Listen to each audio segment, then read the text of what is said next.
ใจเรียนเด้อนั่นล่มแล้วกระเป๋านะซื้อใหม่ตลอดนี่ก็เบิดเป็นพันล่ะพันกว่าบาทแล้วล่ะมั้งกระเป๋าตัวนั้นก็ยังไม่ใหม่ซื้อ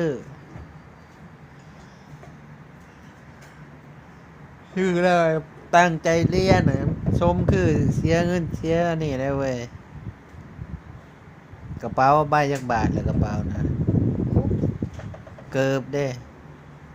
เกือบสามน่ะเห็นว่าล่ะตั้งใจเรียนเป๋า200อีกมาเป็นซื้อทุ่งเท่าไอ้บ่ทุ่งเท่ามีเป็นโลนะเออ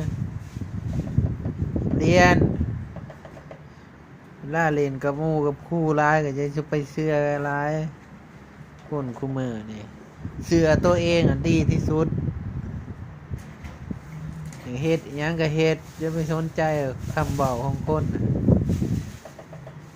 เอาตัวเองเป็นหลักอันดีที่สุดล่ะ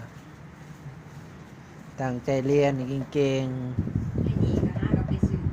ๆเรียนจบแล้วจะได้หาเฮ็ดงานเฮ็ดการบ่เฮ็ดงานเฮ็ดการก็หาเอาผัวฝรั่งไปเอาเงินให้พ่อโลดเลี้ยงเจ้าเพื่อเจ้าสิใหญ่นี่เบิดเงินหลายแสนเลยนะหาเอาผัวฝรั่งเลยหามาให้พ่อโลดเงินนะพ่อสิมาอยู่บ้านนะโอเค